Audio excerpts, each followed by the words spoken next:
Okay, we're here with Sharon O'Leary, music instructor and vocal instructor here at South Texas College Music Department. Sharon, welcome. Thank you. Tell us a little bit about this wonderful concert that's coming up with Aaron Copeland's music to Emily Dickinson's poems. Well, it's kind of, we're doing a different thing with this concert than we've done before. I performed these pieces more years back than I'd like to admit, but I worked on this song cycle and performed it when I was a doctoral student. And I love the work. The poetry is very powerful. It's Emily Dickinson, and it's very interesting because Dickinson was 19th century and Aaron Copeland set these poems to music in 1950, so mid-20th century. A very juxtaposition of the very old with very modern contemporary sounds. And I was revisiting this music this summer and I thought, oh, these are so wonderful, but the poetry is so good. And I'm like, we need to do this with the English department. And so to celebrate Arts and Humanities Month, which is in October, we're doing a collaboration with the English department where not only are we going to perform music, but the English department is going to talk about Emily Dickinson. The poetry that is set to the music will actually be read before, and also a little historical background about Aaron Copeland before we actually perform the song cycle, which I think is a wonderful way to cross the disciplines. Absolutely. It's interesting because we're talking about Aaron Copeland, who some people refer to as the Dean of American Composers, very populist in his style of music and a lot of his compositions. Emily Dickinson, a very private individual, but writes very, very deeply. One might think, you know, how do these two work? And they do, don't they? It works wonderfully. You know, people hear Aaron Copeland's orchestra music and you immediately think it sounds like America. It's big, wide, open sonorities, huge leaps. And he wrote for the voice in this the same way he writes for an instrument. And actually, things I've read about early reviews when this work was first performed, people said, well, it's interesting, the critics, they said, but why does he hate singers so much? Because it's very difficult to sing. He didn't write for the voice, he wrote for the voice as if it were an instrument in an orchestra that can handle wide leaps and big jumps and high notes to very low notes, and very, very difficult to perform for some singers. I'm a freak where I can go very high and very low, and it's not hard for me, so don't be impressed by that. It is very easy for me. It's a very natural thing that works for me, which is one of the reasons why when I studied the work many years ago, my voice teacher chose that for me because she says this will work perfectly with the unique characteristics of my own voice. And you get these very wide, open sounds in the piano. The piano part is extremely virtuosic. Aaron Copeland himself, in the early performances, was the only one. He would say, I'm the only one who can play this on the piano. He was it was very detailed in the instructions in the score on what you're supposed to do. But I just think it's a wonderful, wonderful work, and I'm just so excited to get an opportunity to perform it again.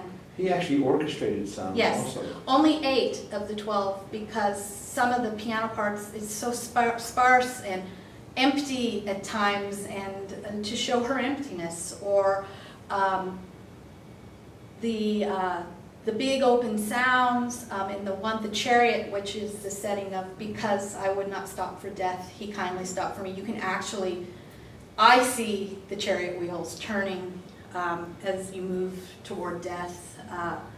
Her conflict with religion, her conflicts about her mortality, is very, very interesting. And when you read her poetry, when you consider where she lived in the time that she lived, and also how she was brought up, like you said, very private.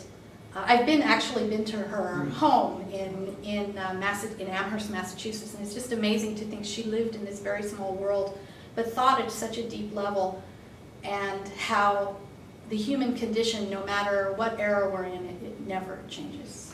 It's things that we want. Yeah, it's my understanding that this, towards the end of her life, she spent most of her time in her own bedroom. Yes, she never left. She never left. And much of her poetry wasn't published until after her death as well. And a lot of things about nature, because the setting where the homestead is what they call it, is beautiful gardens and lots of things about nature and flowers and a lot of things about death.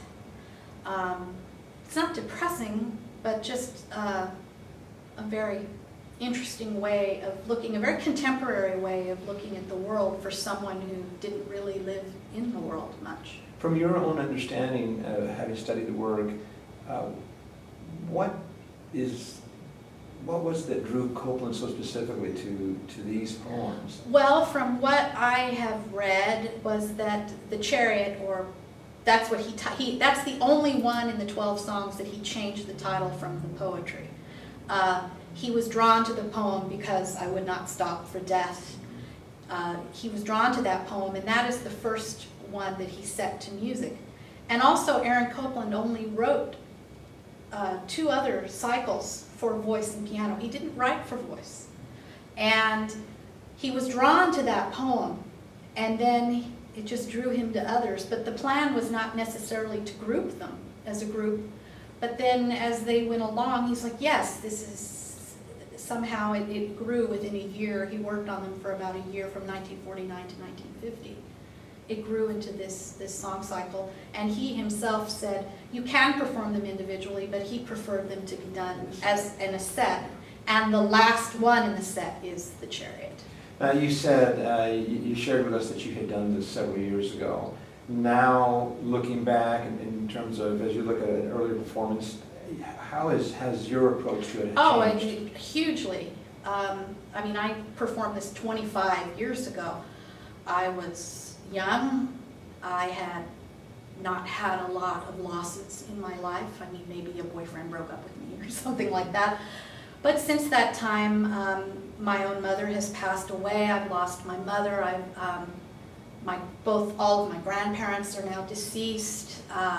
My feelings about the world are very different. I appreciate life more. I appreciate the small things in life. I love nature. Just so many things to it. It speaks to me on a much, much deeper level. And even one of my favorites in the cycle is number 5, which is called Heart, We Will Forget Him. And I've always loved that. I just love the setting, just the music, the accompaniment, everything. It's so gorgeous. And I since read that people compare that to Mahler, and if anyone knows me, Mahler is my music boyfriend. So the fact that I love that on some level, I just knew it was Mahler-esque. It's just incredibly expressive. But it's the Heart, We Will Forget Him is the conversation. It's very personal. It's the conversation we have within ourselves. She's having a conversation with her heart about someone that broke her heart. And we have to forget him. How can we do this? And she assigns, you may forget the warmth, I'll forget the light. And it's, hurry up, because if you slow down and don't help me forget him, I will remember him. And we've all suffered those type of romantic relationships and heartbreak and those things, and I've had, more of that as I've gotten older and different things, and experienced loss, not even just romantically, but with friendships and people passing away. It's all just a part of life, and I think she captures it beautifully in her poetry. And Copeland, I think, supports it in a contemporary, and it just sounds American. Mm-hmm. It's a big open spaces, so you have this great American poet with a great American. Let's talk technique for just a moment. Share with us how, as a professional singer, how you prepare for such a performance, physically perhaps? Or yes, even physically, mentally as well. But physically, if you haven't been singing a lot, you have to work into it. Don't try to sing, the whole work takes about 30 minutes. And to sing full on hard with the extremes that are in this work can be challenging if you just go at it full guns. You have to work through it slowly and say, well, maybe today I'm only going to work on 3 pieces. Make sure the notes and the rhythm are accurate, because the meters are constantly changing. You have very strange sonorities, very strange leaps to make sure that all your pitches are accurate, and just slowly work up and start working to where you can start, I'd say 2 weeks before, for me 2 to 3 weeks before, start singing through all of it so I can start pacing myself. You're building your stamina. Building my stamina and pacing myself, because the 7th movement in the work is really, really powerful and loud and strong, but that's number 7. I still have 5 more. Right. So you don't want to, blow your cookies on that one and then have nothing left to finish the rest of the work. So you have to, it's athletic. It's athletic. It is about pacing yourself. You have to pace and build up the endurance. How about and the stamina. mental preparation for something like this? You need to be very connected to the poetry. I listen to lots of recordings, not to copy, but sometimes just to hear a different approach, and sometimes I like what other people do, and sometimes I don't, because we all have our own musical opinion on things. But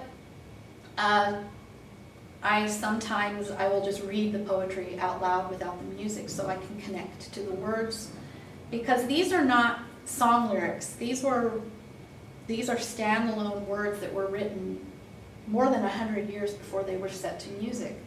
So they weren't written to be together, and so you need to think of the poetry as a separate thing from the music, and then you put it all together. Yeah, It's kind of hard to explain that process. No, it makes a lot of sense, and that's all part of this preparation mentally and being able to get the stamina, and also a mental stamina. And also some days, if I have been teaching all day and I'm physically tired, mentally tired, I may not sing it, but I will get it out, and then I will mentally, through my mind, I hear the piano part, I hear everything, and then I mentally go through it. So even though if I can't physically go through it, I'm still mentally going through the music to keep it in my brain. If that makes sense. Tell us a little bit about your performance background. Well, I grew up in Missouri. I got all of my education in Missouri. Have a music education, bachelor's in music education, vocal music performance emphasis from Missouri Western State University in St. Joseph, Missouri. Got a wonderful education there. Many of my classmates just have gone on to do so many wonderful things. Incredible people and teachers that I had. There was a very small school. And then I taught public school 1 year, and those of you who teach public school, God bless you, it wasn't for me. And I knew that I needed to go back to school, and so I went to the University of Missouri in Columbia and got my master's degree in vocal performance. And then from there I went to University of Missouri, Kansas City Conservatory of Music to work on my doctorate there, and I was a student there for a long time. I finished all of my coursework, gave all of my recitals, but I did not finish my dissertation. So I'm all but dissertation on ABD on a doctorate from the conservatory, and had wonderful experiences there. Was a graduate teaching assistant, taught voice lessons, taught voice class. I taught through continuing education there, was involved in, as long as I was there, any opera production that was going on, I was involved in that. Sometimes I had big roles, sometimes I had smaller roles. And left there, I needed money, I needed a job, so I got a job teaching at Allen County Community College in Iola, Kansas, and taught there for 6 years, taught theory and voice and all of the things that we do. And then landed in South Texas, in McAllen, here at South Texas College 16 years ago, to found a brand new music department at a brand new school. And while I was here also, I did 2 summers.